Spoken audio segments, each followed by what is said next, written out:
আসসালামু আলাইকুম রহমতুল্লাহি ওয়া বারাকাতুহু। কেমন আছেন সবাই?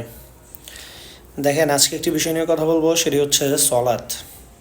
তো সলাৎ এমন একটি বিষয়, যেইটা আপনি যদি আমল না করেন বা সলাৎ যদি আপনি আদায় না করেন, তাহলে আপনি ইসলামের মধ্যেই থাকবেন না বা আপনি মুমিন থাকবেন না যদি আপনি এক ওয়াক্ত সলাৎ মিস করেন।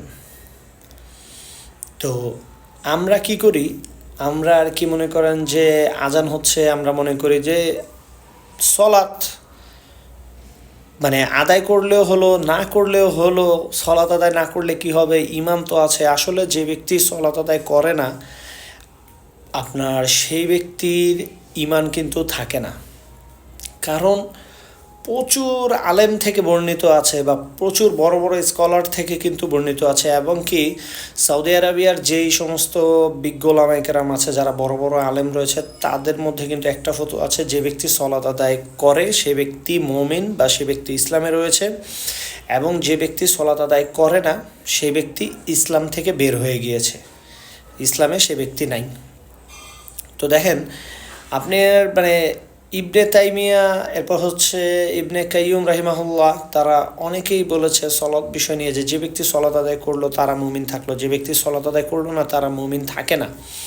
তো আমাদের এই দেশে দেখা যায় যে আমরা সলাৎ আদায় না করলেও কী হবে, আমরা মনে মনে বলি যে সলাৎ আদায় না করলে কি হবে, ইমান তো আছে। আসলে যে ব্যক্তি সলাৎ আদায় করে না সে ব্যক্তির ইমান থাকে না। আল্লাহ রাসূল সাল্লাল্লাহু আলাইহি ওয়াসাল্লাম কি বলেছেন বলেন তো? বাইনার রজুলি ওয়া বাইনাল শিরক ওয়াল কুফর তারকুস সালাহ। মানে আমরা যে সলাৎটা আদায় করি, তো একজন কাফের এবং একজন মুশরিক এবং একজন মুমিন, এদের মধ্যে পার্থক্য হচ্ছে সলাৎ। যে ব্যক্তি সলাৎ আদায় করলো সে ব্যক্তি আপনার মুসলিম থাকলো, যে ব্যক্তি সলাৎ আদায় করলো না সে ব্যক্তি আর মুসলিম থাকলো না। কারণ সে ব্যক্তি কি হয়েছে? বাইনাল রজুলি ওয়া বাইনাল শিরক ওয়াল কুফর, সে ব্যক্তি কুফর এবং শিরকের সাথে জড়িয়ে গিয়েছে, বা তারা কুফর এবং শিরক করেছে সলাৎ আদায় না করে। তাই সলাৎ আমাদের এমন গুরুত্বপূর্ণ বিষয়। ইসলামের অন্য অনেক কিছু আপনি মাফ পেতে পারেন, কিন্তু এই সলাৎটা যদি আপনার না থাকে, আপনি কিন্তু ইমানদার থাকবেন না। তাই যদি আপনারা কেউ সলাৎ আদায় এর আগে আপনারা সলাৎ ঠিকমতো আদায় করেননি, বা সলাৎ ঠিকমতো আপনারা কাজা করেছেন, এই করেছেন সেই করেছেন, তো তারা আল্লাহর কাছে তওবা করে নিয়মিত প্রতিদিন 5 ওয়াক্ত সলাৎ আদায় করার চেষ্টা করবেন অবশ্যই। আর চেষ্টা করার কিছু না, আদায় করতে হবে। আপনি যদি মুমিন থাকেন আপনার অবশ্যই সলাত আদায় করতে হবে। এবং কি বাংলাদেশের অনেক আলেম ওলামারা তারা বলে, তারা খুব সুন্দর করে বোঝায় যে ব্যক্তি আপনি যদি সলাত আদায় না করেন, বলে যে আপনি অনেক বড় গুনাহ করছেন, আপনি আসেন সলাত আদায় করেন। তারা অনেক সুন্দর করে বুঝায়, কিন্তু এরপরও আমরা সেই বুঝগুলো নিই না। ঠিক আছে?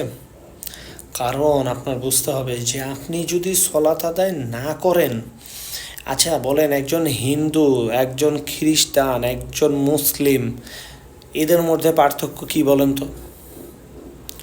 একজন মুসলমান দৈনিক 5 ওয়াক্ত সলাত আদায় করবে, হিন্দু আর খ্রিস্টান তারা কি এটা করবে? কারণ পার্থক্যই হচ্ছে সলাত। আরও অনেক এরকম আপনার রয়েছে, মান তারাকা সলাতা মুতাআম্মিদান ফাকাদ কাফার, ইচ্ছা করে যে কোনো ব্যক্তি সলাৎ ছেড়ে দিল সে ব্যক্তি কাফের মুশরিকদের অন্তর্ভুক্ত হয়ে গেল। অনেক কিছু আছে, কিন্তু সলাৎটা আমরা আমাদের এই দেশে বলি, বা আমরা আমাদের নিজেদেরকে বলি, আমরা মনে করি যে সলাৎটা আজান হচ্ছে, সলাৎটা আমি যদি না যাই এটা একটা গুনাহ করলাম, কিন্তু আমি মুসলিম থেকে গেলাম। বিষয়টা কিন্তু আসলে এরকম না।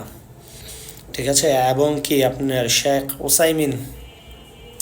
সলেহ আল ওসাইমিন রাহিমাহুল্লাহ, তিনি কি বলেছেন? তিনি বলেছেন যে ব্যক্তি সলাত আদায় করে না সেই ব্যক্তির আমি এটা আপনাদেরকে কি করে বলবো, যে ব্যক্তি সলাত আদায় করে না সেই ব্যক্তির কাছে কোনো মেয়ে বিয়ে দেওয়া জায়েজ নেই। যে ব্যক্তি সলাত আদায় করে না সেই ব্যক্তির জবাইকৃত পশু খাওয়া জায়েজ নেই। যে ব্যক্তি সলাত আদায় করে না সেই ব্যক্তি মারা গেলে তার কোনো জানাজা নেই, তার কোনো গোসল নেই, তার কোনো দোয়া দরুদ নেই, তার কোনো কিছু নেই। তাকে মুসলমানদের কবরস্থানে কবর দেওয়া যাবে না, তাকে ডিরেক্ট আপনার কি করতে হবে, জঙ্গলে পুঁতে দিয়ে আসতে হবে, যাতে করে তার লাশ থেকে পচা দুর্গন্ধ না বের হয়।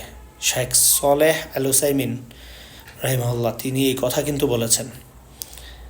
মানে বেনামাজির অবস্থা এতটা জঘন্য। তাই দৈনিক মুয়াজ্জিন সাহেব যে আজান দেয় আমাদেরকে, হাইয়া আলাস সলা হাইয়া আলাল ফালাহ, তোমরা সলাতের জন্য এসো, তোমরা কল্যাণের জন্য এসো, আল্লাহু আকবার আল্লাহু আকবার, আল্লাহ মহান আল্লাহ মহান, লা ইলাহা ইল্লাল্লাহ, আল্লাহ ছাড়া কোনো মাবুদ নেই। এই যে কথাগুলো বলে, এই কথাগুলো আমরা আমাদের নিজের ভিতর অন্তর থেকে মনে করি যে আল্লাহ সুবহানাহু ওয়া তাআলা আমাদেরকে ডাকছেন প্রতিদিন সলাত আদায়। আর কতক্ষণই বা লাগে বলেন? মাত্র অল্প কিছু সময় লাগে। তাই যারা সলাত আদায় করেননি বিগত দিনে, বা যারা সলাত কাজা করেছেন, আদায় করেছেন, তারা আল্লাহর কাছে তওবা করে দৈনিক 5 ওয়াক্ত সলাত আদায় করার চেষ্টা করেন।